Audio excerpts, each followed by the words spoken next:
life. I can't wait till I'm our nominee and there's a general election. I want to see how Hillary Clinton lectures me on people living paycheck to paycheck. Since I happen to have grown up paycheck to paycheck, I have lived paycheck to paycheck. I want to know how she's going to lecture me on student loans, since I happen to have had one. Not so long ago, in fact. I want to know how she's going to lecture me on how hard it is to raise a family in the 21st century, since my wife Jeanette and I are raising four children right now in the 21st century. And I know firsthand how hard it has become and how hard we must work to ensure that our children grow up with the values we teach in our home, not the values that the media and the movies and the music is trying to ram down our throat every single day. We need a president that understands how people feel in this country, and I do because I've lived it, and people who I love have lived it. But being angry and frustrated about the direction of our country, while important because it motivates us to take action, that alone will not be enough. We also have to have a president that knows what to do about it, and I do. And when I'm president, I will do it. It'll actually begin my very first moments in office. I'm going to put my left hand on the Bible and my right hand in the air, and I am going to swear to protect, defend, and uphold the Constitution of the United States. And unlike this current president, I will actually mean it. And what that means is that when I meet with my Attorney General, it won't be like his meeting yesterday where they were meeting to plot how to undermine the Second Amendment in the Constitution. My Attorney General will be someone that defends the constitutional rights of all Americans, especially our Second Amendment rights and our rights to religious liberty. That's why when I appoint judges, it won't be people looking to creatively interpret the Constitution to get around it or to undermine it or to find loopholes in it. The people I will appoint to the federal bench will be people that will apply the Constitution as originally written and its original intent. Then I'm going to go to the Oval Office on that first day, and I am going to repeal every single one of Barack Obama's unconstitutional executive orders. So the executive order he issued today that undermines the Second Amendment, on my first day, it's gone. All of these overreaches by the EPA that are hurting American businesses, American farmers, American employees and employers, on my first day in office, they're gone. Any effort going on in the federal government to impose Common Core in our schools, on my first day in office, they're gone. On my first day in office, we will end the practice of taxpayer funding of abortions overseas. On my first day in office, that will end. And on my first day in office, as President of the United States, I will revoke Barack Obama's deal with the Ayatollah of Iran, and we will show the world that we are firmly on Israel's side.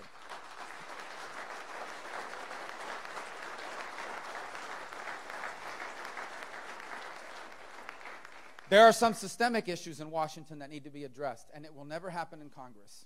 We need term limits on judges, we need term limits on members of Congress, and we need a balanced budget amendment, and the Congress will never pass any of those things.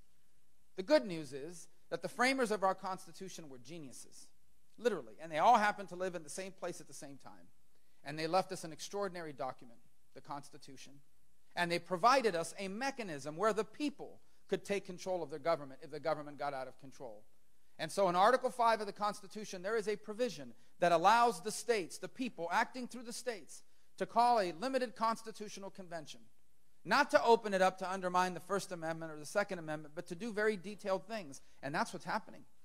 Citizens all across this country have taken it upon themselves to get their legislatures to call for a constitutional convention of the states. Not an open-ended one, a very narrowly defined one, primarily to limit the size and scope of the federal government by having a balanced budget amendment, term limits in Congress, and term limits on the Supreme Court and in the federal judiciary. The president doesn't have to sign it. Congress doesn't have to pass it. The people are going to do it. And when I'm president of the United States, I am going to lend the weight and the power and the voice of the White House behind that effort to support our citizens and putting these things into our Constitution that you will never get from your elected officials. When I'm president, we're going to re-embrace free enterprise. We are going to make America the easiest and the best place in the world to create jobs. And not just any jobs, but the best paying jobs of the new economy. Today, we are not that anymore like we once were, because we have the most complicated and expensive tax code in the developed world. When I'm president, tax reform will be a priority, and we will no longer be losing jobs or businesses because of the federal government and its tax code. We are going to bring regulations under control. We are going to slash them, and we are going to cap them with a hard cap budget that limits how much federal regulation can cost our economy. We're going to deal with the national debt, not just through a balanced budget amendment, but by saving Social Security and Medicare in a way that doesn't harm anyone who's on it now or who is about to retire. but makes reforms to that program for future generations like me and my children, people that are 30 years away from retirement. And we're going to fully utilize our natural resources and our energy resources. I want America to lead the world in everything. Let's lead the world in wind. Let's lead the world in solar. Let's lead the world in biofuels. Let's lead the world in renewables. Let's be the most energy efficient country on this planet. But it would be reckless if we did not also fully utilize the oil and the natural gas that God has blessed this nation with. And when I'm president, we will.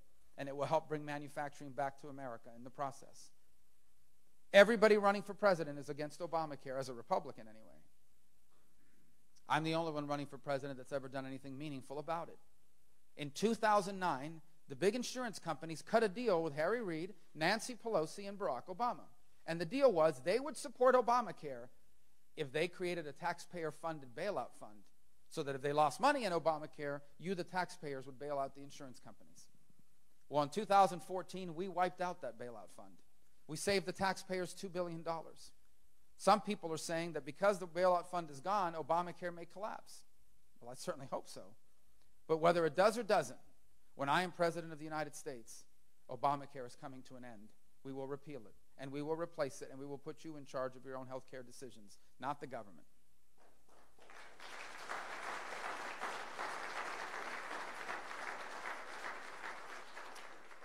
Another issue that gets talked a lot about is immigration. I say this to you with full confidence. There is no one running for president now or in the recent past who understands this issue personally better than I do. My father was an immigrant. My mother was an immigrant. My grandparents were immigrants. My wife's entire family are immigrants.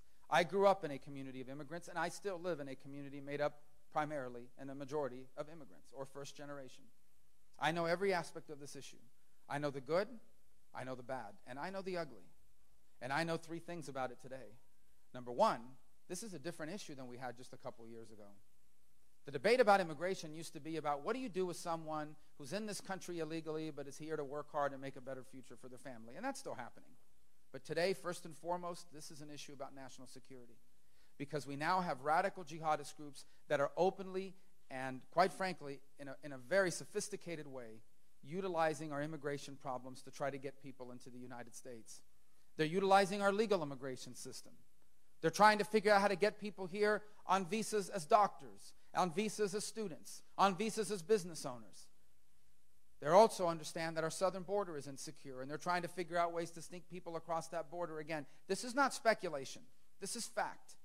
First and foremost, this immigration issue is now about national security, which is why when I'm president, our immigration policies will be governed by a very simple standard. If we do not know 100% for sure who you are, and we do not know 100% for sure why you are coming, you will not be allowed to enter the United States. On the other issues on immigration, we're not going to have amnesty when I'm president. There will be no amnesty. Sanctuary cities are going to lose their federal funding. Criminal aliens are going to be immediately deported. The other thing I can tell you as the son and grandson of immigrants is that enforcing our immigration laws is not anti-immigrant. It is what sovereign countries do, and we will when I am president. And what we need to do is not, it's difficult to do, but 15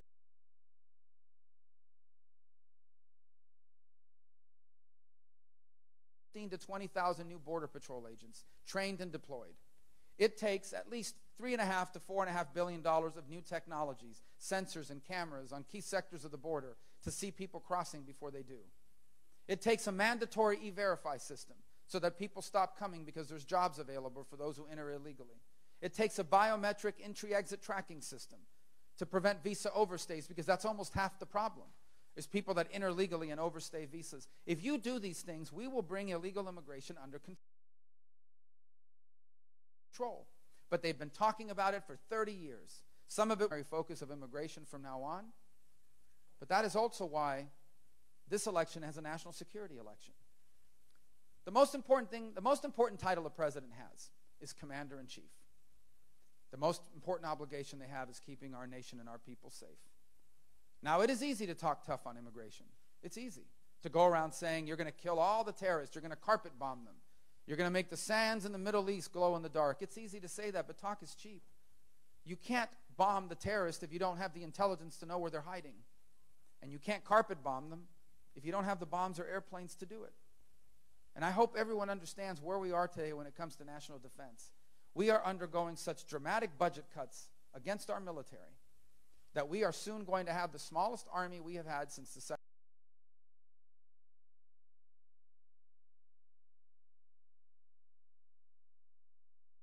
World War. We are soon going to have the smallest and oldest Navy that we have had in 100 years. And we will soon have the smallest and oldest Air Force in our entire history. The world is too dangerous for that.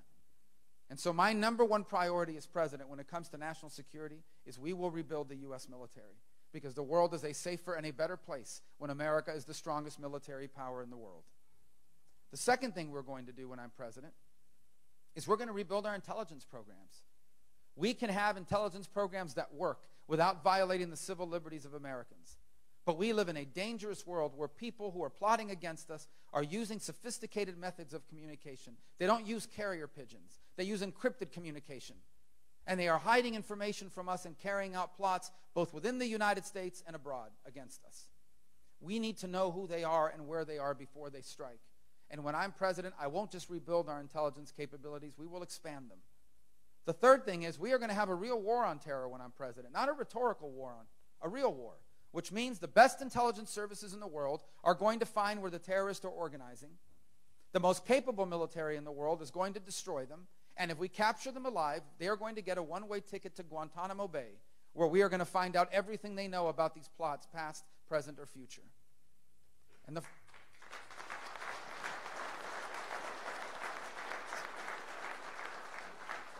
one more point on national security.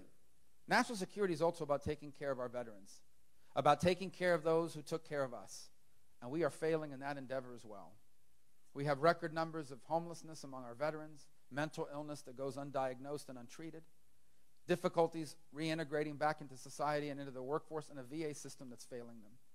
If you don't take care of the people that took care of you, you have violated one of the most important promises we make to our men and women in uniform. And when I'm president, we will. The skills you learned in the military, we are going to give you credit for them in either college credit or allow you to get licensing. It's very simple, guys. If you are qualified to haul explosives on a dirt road in Afghanistan, I believe you are qualified to haul eggs on the interstate highway system of the United States. If you've learned to be a welder or a machinist or a plumber or a pipe fitter, important jobs in the military, why would we not immediately license you to do that in civilian life as well? When I'm president, we will work hard to do that. But we're also going to have a VA system that works. We're going to have a VA system that's accountable. There are good people working at the VA, and it isn't fair to them that there are people working at the VA that are not doing a good job. When I'm president, they will be held accountable. People that aren't working will be fired.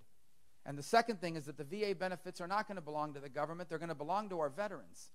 Just like the GI Bill, you will be able to take your VA benefits to any hospital, any doctor, any clinic, any practitioner.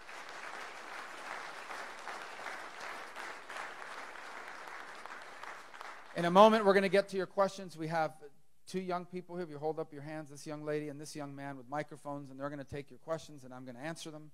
And I just want to close by saying this. After 7 years of Barack Obama, America is a great nation in decline. It doesn't have to be this way. We are not a weak people. We are not a weak nation. We just have a weak president. And in this election, we're going to change it.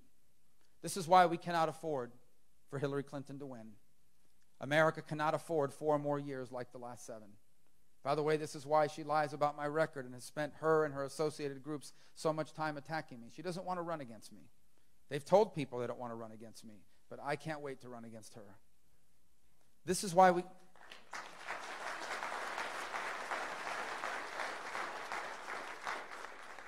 This is why we can't just elect any Republican.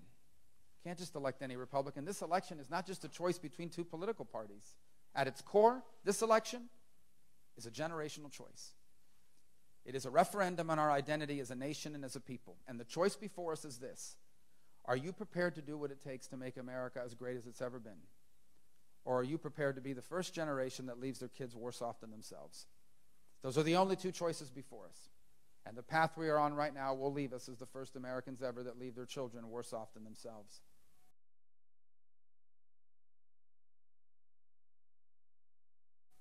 As I entered this campaign, I did so with full acknowledgement that America doesn't owe me anything. I am not entitled to this position.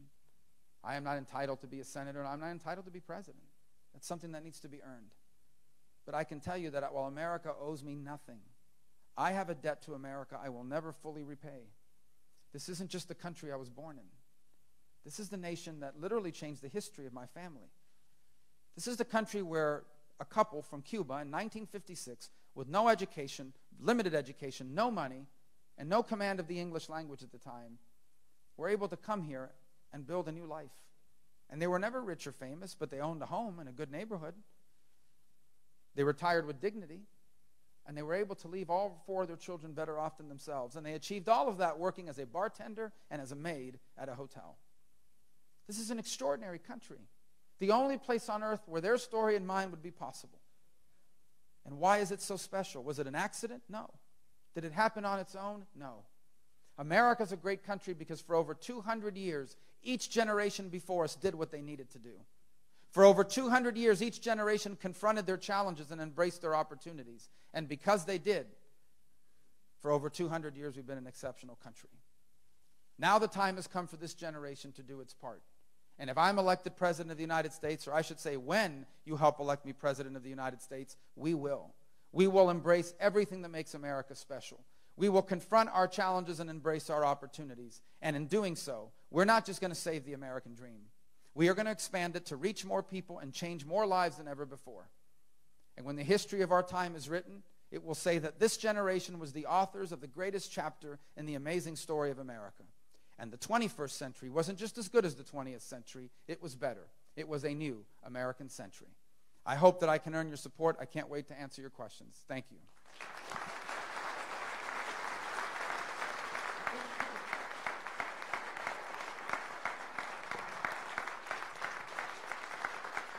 Thank you. Okay. Yes, sir. How will you reform the Common Core curriculum, and how will that be an improvement on President Obama's current policy? Well, I am in favor of curriculum reform, and I think it should be done at the state and local level. We don't need a federal. We don't even need a Department of Education. We don't need a federal Department of Education. We don't need a national school board. We can close it down, take its important jobs, that student loans, all these other programs that it administers, and let the Treasury administer it.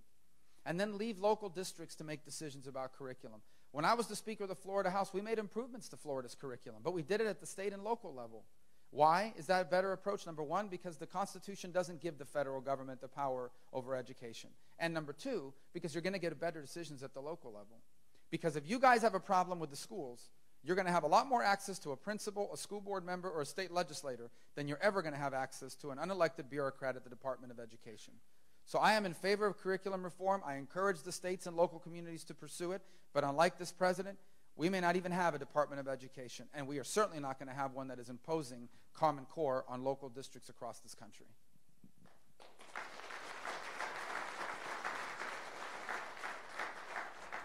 Senator Rubio, Yes, thank sir. you for coming here. Thank you. My question is you have any plans for the entitlements that we got going on here? It seems like there's so much more entitlements now than we had like 40 years ago. I mean, our GDP is shrinking. I mean, everybody thinks they need to be down on entitlement, you know. Here us guys are working our tails off to provide for somebody else. Mm-hmm.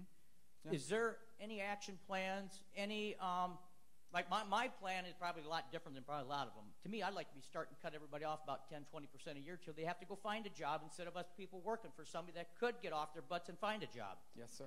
Yeah, let me tell you, you just gave voice to one of the things I hear everywhere I go. People basically say, I am working harder and I am making less, and I know someone who isn't working and is taking advantage of the system because they figured out how to game it. And it's wrong. It's not just wrong, it's destructive. And by the way, it's trapping people. You're incentivizing people. They're making very calculated decisions about not working because there's a better way to make a living without having to work. So it's wrong. So there are a couple things I would point to. Number one, this is a good segue here about one topic that we need to touch. You know, we talk about student loans, $1 trillion a year of student loans. Do you know who holds those student loans primarily? It is the children of parents who make too much money. They don't make a lot of money, but they make just enough. They don't qualify for federal aid. But they don't make enough to pay for it. And so the only financial aid they qualify for is a loan.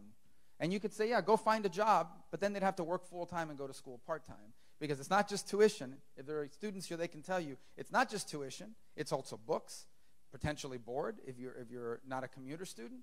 And then the fees that they stack on you. Have you seen the fees that they charge at some of these schools? These additional fees for a new building, for the vice president of student feelings, for, all these things that keep adding up. So that's a point. Now, you talk about entitlements. Obviously, the word entitlement actually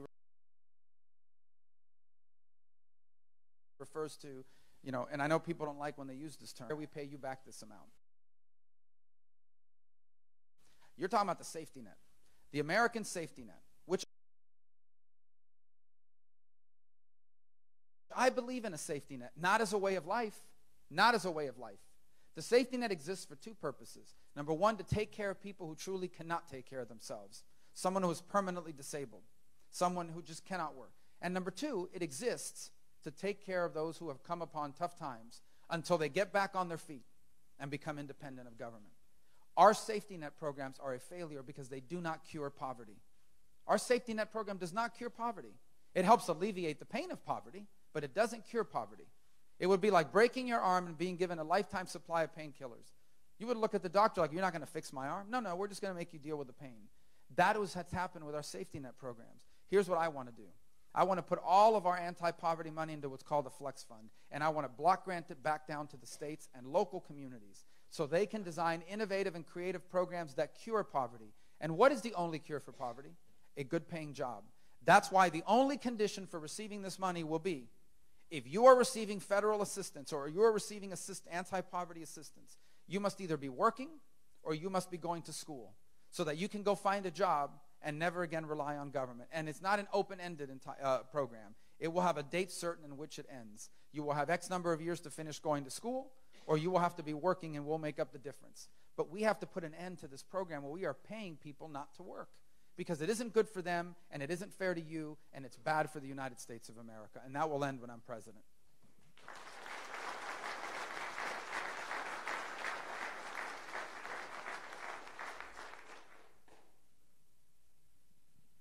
Marco. Oh, you're right next to the speaker. That's why. I'm sorry. First off, I want to say God bless you. I wish we had a chalkboard. I could do that too. Yes. I would like to say God bless you first. Thank you. I appreciate for your attempt at what you're doing. Is the poverty level not too high in this country today? Too many of our people on the poverty level own multiple cars, several televisions, computers, telephones. Isn't there a limit to where you become impoverished? Well, there's a poverty level set by federal standards, and I would also say a lot of it depends on where you live. There are some places that are a lot more expensive to live than others, and there are people that have come upon tough times, and they still own a home, and they still have a car because maybe they paid it off, and they still have other things, but they don't make enough money. But I think you're touching on a separate issue. The Democrats love to talk about the income gap, income inequality. They're looking at the wrong thing. It's not income inequality. It's opportunity inequality. Income inequality is a symptom of a broader problem, which is opportunity inequality, of people that have been locked out of opportunity for fundamental reasons. Number one, there are some people that, quite frankly, government programs have incentivized not to look for opportunity for the reasons we've just discussed. Others, unfortunately, find themselves without the skills needed for better paying jobs in the 21st century. So let me give you an example. I know people living this circumstance, so that's why I use it. Imagine a single mother with 2 children, abandoned by the father of those children, unfortunately not a rare situation in this country. She makes $11 an hour as a receptionist at a law firm.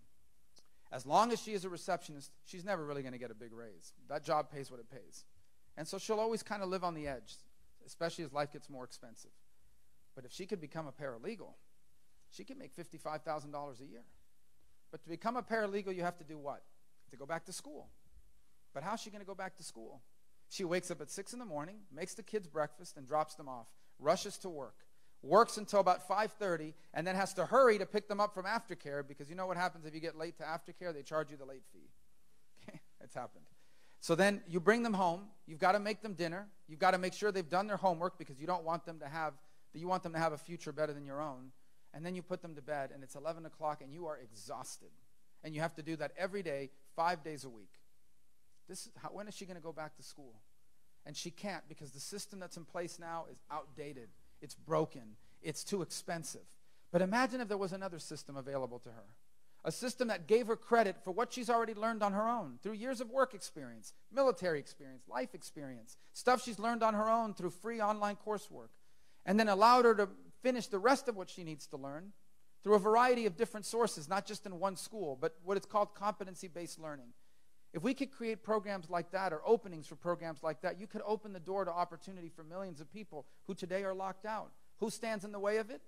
The outdated higher education monopoly that wants everybody to have to go to their school, sit in their classroom, and pay them even if you already know what they're teaching you. Another thing we need more of in America is vocational training. We've got a bunch of young Americans that drop out of high school because they don't like Shakespeare and they don't care about it, but they want to fix airplanes. And no one will teach them how to fix an airplane. And so they drop out of high school. What if we had more vocational training? What if we said, like I'll do when I'm president, if you want to go into trade school and your high school doesn't offer it, you can go to high school in the morning and then use the Pell Grant, federal financial aid, before you even graduate high school to go to trade school in the afternoon. And when you graduate at 18 years of age, you're not just getting a high school diploma. You are getting an industry certification as a welder, as a machinist, a plumber, a pipe fitter, an airplane mechanic, a car technician. These are $50,000, $60,000 a year jobs. But instead, we have people permanently locked out. The third problem is we're not creating enough higher-paying jobs. Why are we not creating higher-paying jobs? Primarily because of government policies. We literally have government policies that appear to have been designed deliberately to force companies to leave America and create jobs somewhere else. You are never going to lead the world in high-paying job creation with the highest combined business tax rate in the world. You're never going to lead the world in high-paying jobs when we make investing in America so painful and expensive for both taxes and regulations. We have a regulatory code that's an enormous burden, especially on small business. You know, if you're a big company, you can hire the best lawyers to figure this stuff out. If you're starting a business out of the spare bedroom of your home, not only are you probably in violation of the zoning code, but you can't hire lawyers and all kinds of people to help you navigate a complicated government. So we've got to knock down the barriers to opportunity, And when I'm president, we will, because we are going to embrace free enterprise, and we're going to give everybody the chance to stand up and build a life for themselves the way they want, not one that's dependent on government, and not one that you're trapped in a government system that discourages you from seeking work and opportunity. This will be the second to last question. Make sure this lady here too. Rocco, Okay. Yes, sir? what do you think about restoring the federal farm program? I'm sorry? What do you think about restoring the federal farm program? Well, which part of the farm program? Well, right now the farmers are farming without the federal program. Yeah. So, well, first of all, I'm a huge supporter. Florida is not identified as an agricultural state, but it is. It's the second largest industry in Florida. And in fact, it was the only industry that was stabilized, even though it was suffering during the time of when there was the economic downturn and the housing was collapsing. The one thing I always tell people about farming policies is it's unlike any other business. It's very dependent on a specific geography. You can't, unlike another business, if you can't succeed here, you can always uproot it and move the office somewhere else. You can't pick up a farm and move it to another part of the country. So it's very specific to an area, and that makes it very unique. The other thing is that we compete with countries all over the world who don't have fair policies and compared to ours. We compete with other countries around the world that subsidize their industries, but in addition to that, have much lower labor costs. No, they don't have the environmental standards that we have. They don't impose the regulations on their farmers that we do. So it's not an equal playing field. And the problem is this: once you lose a piece of farming land, once you've lost a piece of agricultural land, it usually becomes developed, and you can't get it back. Once you lose agricultural capacity, it's gone, and it never comes back. We've seen that happen in Florida. And so we need to continue to support the American farmer, and I am open to doing things that don't skew the market and aren't unfair and aren't gamed and aren't irresponsible fiscally, but also allow the American farmer to compete in the global marketplace. Ultimately, I want to see the American farmer be able to sell to markets that we're locked out of. That's why I hope we can have a free trade agreement that is fair. I'm not sure this one is. We haven't seen the full results of it yet. But we need to open up more markets for American farmers and American agriculture to sell to. But what we need to understand, and I've always made this argument, is that agriculture is different from other industries because it doesn't operate in a pure market environment. It is competing with dozens of other countries around the world that unfairly benefit their industry. And once they knock us out of that business, whether it's citrus in Florida or corn and soybean here in Iowa, once they knock you out, they control the marketplace, and then they can charge anything they want. And so I am open to restoring programs we have lost that strengthen the farmer in a way that's fiscally responsible for the country. But we cannot analyze the issues before agriculture as being equal to what other industries face, because it's not an equal playing field. It's a very unique industry, and if you lose your food security, it is as dramatic as losing energy security or any other type of security. If a people cannot feed themselves, you're in a lot of trouble. And we cannot lose our agricultural capacity in this country to the unfair practices of other nations. Yes? Maybe our last question. First of all, thank you for coming to Iowa. Thank you Now, for having me. my question is kind of wide, but it's China. China. The hacking, Mhm. the pharmaceutical drugs that are coming from China are not our drugs. They have not been approved by us, but yet we're taking their drugs, we're taking their vitamins. China, we owe them $1 trillion worth in debt.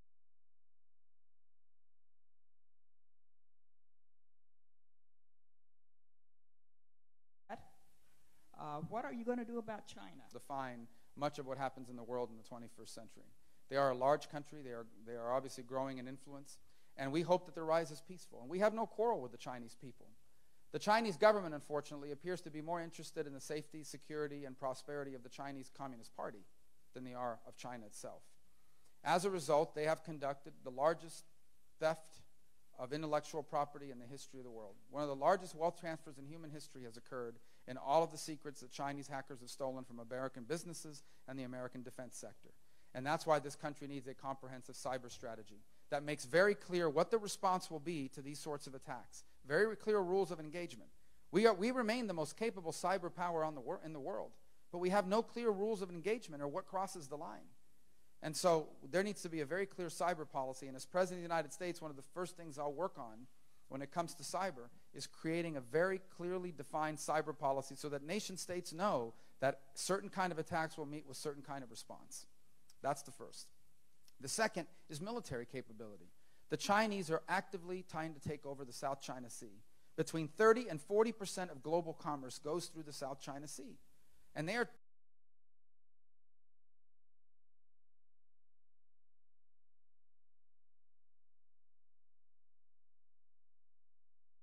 building artificial islands in the middle of it. And just today there was a report about how the U.S. aggression, and what they're going to do is turn to all these other countries in Asia and say, I know you've got security agreements with America, but they're no longer capable of enforcing any of this stuff.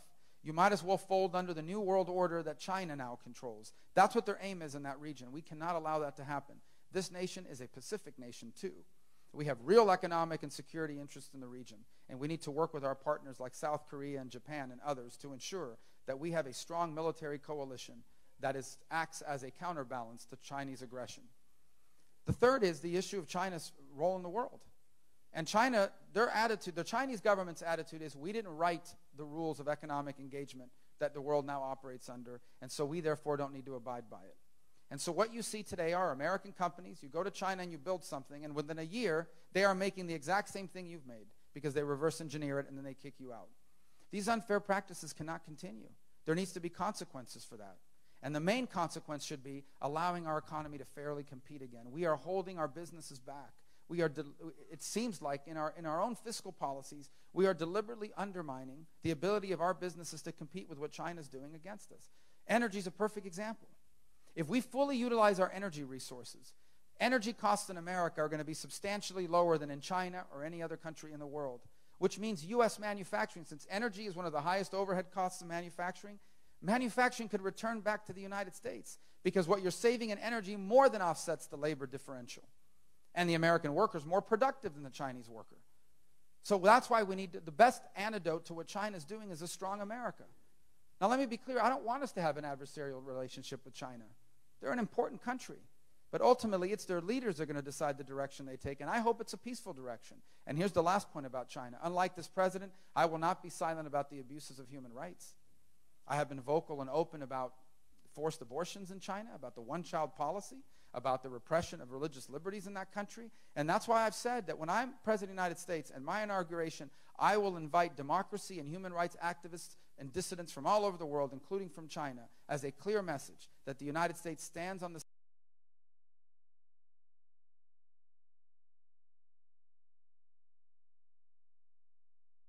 side of those, including in China, who aspire to a better and freer future in their own nation. But it goes. Yes. I'll be here afterwards to answer any questions you have personally, but go ahead.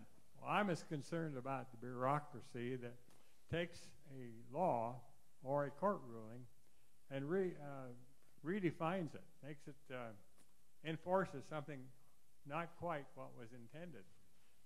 And of course, this goes back to the president, I assume, who appoints these people.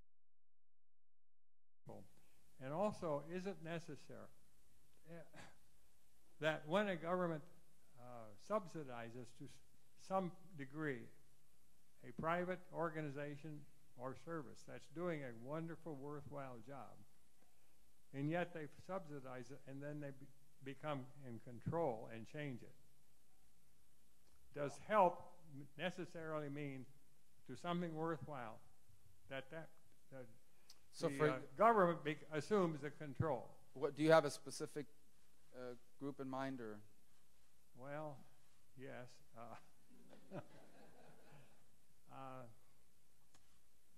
Well, let's say in the health field. Yes. Okay. So, a couple points.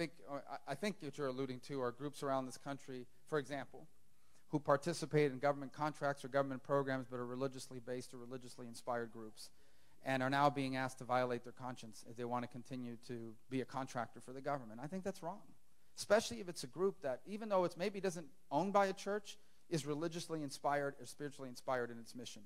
They're being asked to violate their conscience. The government of the United States should never use the power of government to force anyone to have to violate their conscience. The first point you touched upon is really important. The power that resides in the permanent bureaucracy is extraordinary. Because you're right, you can pass a law that says the walls have to be green. I'm actually colorblind. What are the walls? They're like gray, I think. Yeah, you should see, before my wife used to match my clothes, I had some pretty interesting outfits. But so, say the walls have to be green. That's what the law says. But now bureaucrats decide, and they paint the walls blue because they determine that blue is green.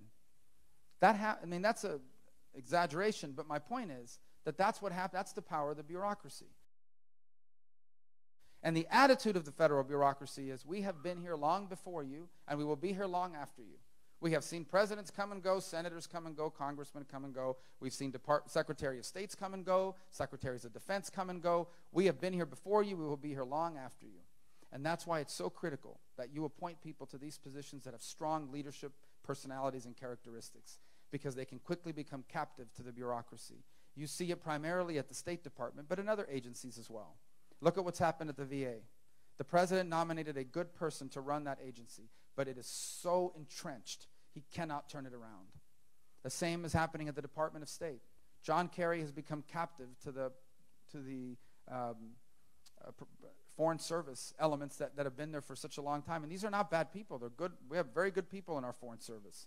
But there's also a culture and a bureaucracy that builds up that you ultimately, the Secretary of State in many instances in our history has become captive to the Department of Education, as opposed to being the president's representative and person at the Department of State. I apologize. And so that's why it's so important that you nominate people to these positions that have strong reform personalities and strong leadership skills, because otherwise they will be overwhelmed and overrun by these agencies. The EPA is another example of a place like that. But don't be fooled. It does start at the top. The president sets the tone. It is not a coincidence that these federal agencies are pursuing what they're pursuing at the EPA, at the Department of Justice, at the IRS, after agency, because they are getting clear direction and directive from the direction this president is setting our country. And that's why it's so important to elect someone that will reverse that and fix it and ensure that we re-embrace the principles of limited government that made us so special. That's why it's so important that the federal government be brought back to its proper role, and that more power be turned over to the states and the local communities, because those are the governments we have more control over.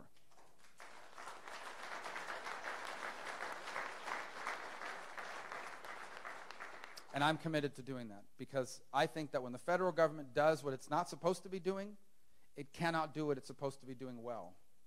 And one of the reasons why you see this government struggling to provide for our national security is because it's spending all this time, manpower, and money on issues it was never designed to be working on. We were designed to have a very limited federal government whose primary responsibility is keep us safe. And when I'm President of the United States, I will fulfill that obligation. And I will spend every single day in office, from my first moments there to my last moments there, doing everything possible to ensure that our nation is safe from threats, foreign and domestic. I want to thank all of you for being here today. I hope that in the time we've spent together, I've been able to get some of you to perhaps commit or get closer to that point. I'll be here for a while afterwards to continue to talk to many of you, and of course I hope to be back again over the next 27 days. If you are so inclined to we would love for you to fill out that card, only because we can stay in touch with you more regularly. We can tell you about future visits, about what we're working on, about what we're planning, and how you can be helpful to us. If you still want to learn more, we are constantly putting things up on our website. It's marcorubio.com/Iowa. So it's a very specific direction. And then on the general website, we have answers in video form to all sorts of issues that perhaps we didn't get to here today. But most of all, I just want to thank you. For me, this is an incredibly humbling experience. Very few people get to do what I've had an opportunity to do, and that is run for the highest office in the land. And it's incredibly humbling, and I hope and pray that I'll be given the opportunity to serve you as the next President of the United States. So thank you, and God bless you. Thank you.